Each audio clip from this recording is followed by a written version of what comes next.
আসসালামু আলাইকুম সবাইকে। আজকে হচ্ছে আমরা HTML এর ইমেজ ট্যাগ নিয়ে কথা বলবো। তো HTML এর ইমেজ ট্যাগটা হচ্ছে আমার HTML এর কোডের মধ্যে বা আমি HTML আমার আউটপুটে যদি কোনো ইমেজ আমি দেখাতে চাই, তো ওই ক্ষেত্রে হচ্ছে আমি ইমেজ ট্যাগটা ইউজ করা হয়। তো আজকে আমরা মেইনলি বেসিক্যালি ইমেজ ট্যাগটা কিভাবে ইউজ করি আজকে আমরা দেখবো। সো ইমেজ ট্যাগের জন্য ফার্স্ট অফ অল হচ্ছে আমাদের একটা ব্রয়লার প্লেট নিয়ে নিতে হবে। সো এখন ইমেজ ট্যাগের জন্য আমাদের ফার্স্ট অফ অল লিখতে হবে আইএমজি ট্যাগ।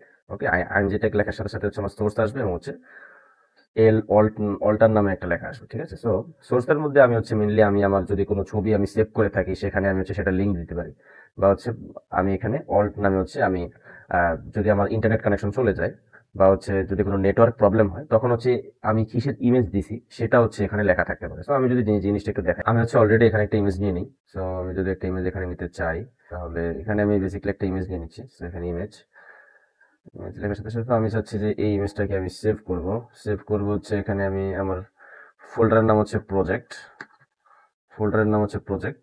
তো প্রজেক্ট ফোল্ডারের মধ্যে ইমেজটা আমি সেভ করি, আমার এখানে চলে আসার কথা। ইয়েস, আমার এখানে একটা ইমেজ চলে আসছে। সো এখন আমাদের আমাদের কাজ হচ্ছে এই ইমেজটাকে হচ্ছে প্রকাশ করা। সো আমাদের ইমেজের নাম হচ্ছে আমরা যদি দেখি যে download.jpg, যে এখানে এখানে হচ্ছে আমার ইমেজের নাম আছে। সো ইমেজের জন্য আমি যেই নামে হচ্ছে ফাইলটা সেভ করছি সেটা হচ্ছে আমার একদম সেম টু সেম থাকতে হবে। ঠিক আছে, download.jpg আমি লিখে দিলাম। ওকে, তো এখন ইমেজ সেভ করার জন্য আমার তিনটা এক্সটেনশন আছে। ইমেজ সেভিং এর জন্য তিনটা এক্সটেনশন আছে। সো ইমেজ সেভ করার জন্য তিনটা এক্সটেনশন কি কি আমি যদি একটু এখানে বলি, যে এখানে আমার জেপিজি থাকতে পারে, জেপিজি থাকতে পারে, পিএনজি থাকতে পারে, জেপিইজি, এই তিনটা থাকতে পারে। ওকে, জেপিইজি এই তিনটা থাকতে পারে।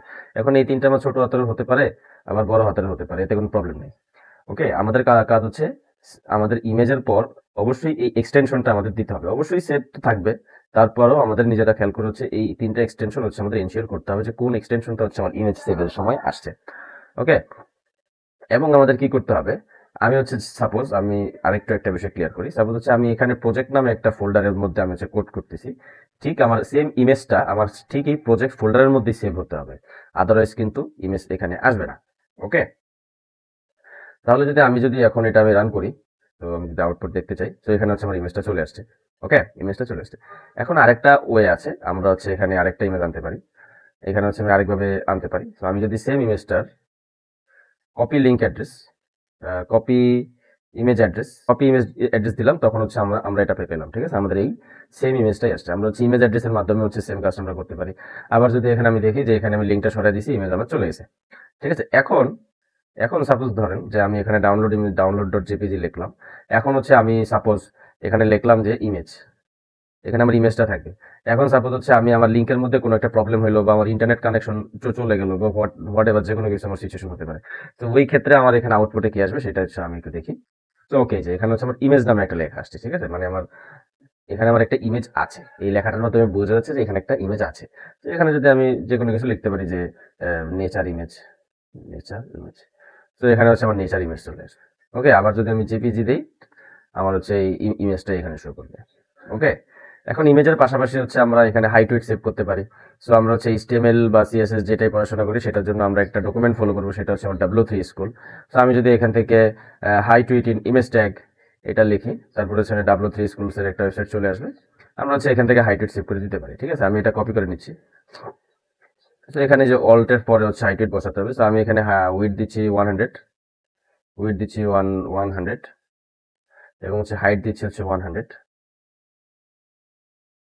এখন যদি আমি এটা রান করি, ওকে, তো এখানে হচ্ছে আমার হাইট উইডটা কিন্তু চেঞ্জ হয়ে গেল। ঠিক আছে, তো সেম ভাবে হচ্ছে আমি এখানে হাইট উইড চেঞ্জ করতে পারি। ওকে, তো এই হচ্ছে আমার ইমেজ ট্যাগের ব্যবহার। এখন যদি আমরা আরো কিছু অন্য কোনো ইমেজ নিয়ে ট্রাই করি, যে আমি এখানে হচ্ছে আমি লিখলাম কার ইমেজ, একটা আমি গাড়ির ইমেজ নিয়ে ট্রাই করি, যে গাড়ির ইমেজ এখানে আমি পিএনজি জেপিজি যে কোনো ভাবে আমার সেভ হতে পারে, হোয়াটএভার, কোনো প্রবলেম নেই। তো আমি হচ্ছে চাচ্ছি ডিরেক্ট ইমেজ অ্যাড্রেস নিয়ে কাজ করব। তো আমরা সবসময় কাজের সুবিধার জন্য ইমেজ অ্যাড্রেস নিয়ে কাজ করে থাকি। এটা হচ্ছে আমাদের গাড়ির ইমেজটা হচ্ছে এখানে চলে আসছে। ওকে, তো মেনলি আমরা যদি আমাদের প্রোডাক্টিভিটিটা বাড়াতে চাই, তো অবশ্যই হচ্ছে আমরা এখানে ইমেজ অ্যাড্রেসটাই আমরা ইউজ করার চেষ্টা করবো। কিন্তু ইমেজ অ্যাড্রেস অনেক সময় অনেক বড় হয়। তো এই যে এখানে অনেক বড় একটা ইমেজ অ্যাড্রেস, এটা অনেক বড় একটা ইমেজ অ্যাড্রেস। হ্যাঁ, তো আমরা যদি পরিহার করতে চাই তাহলে হচ্ছে আমাদের কি করতে হবে, ডাউনলোড করে নেওয়া ভালো। মানে যে যেভাবে সুবিধা ফিল করে আপনি হচ্ছে ওইভাবেই করতে পারেন, নো প্রবলেম। তো এই ছিল হচ্ছে আমাদের আজকে ইমেজ ট্যাগের ব্যবহার। তো বাকি লেকচারগুলোতে কথা হবে। তো বেস্ট অফ লাক সবাইকে।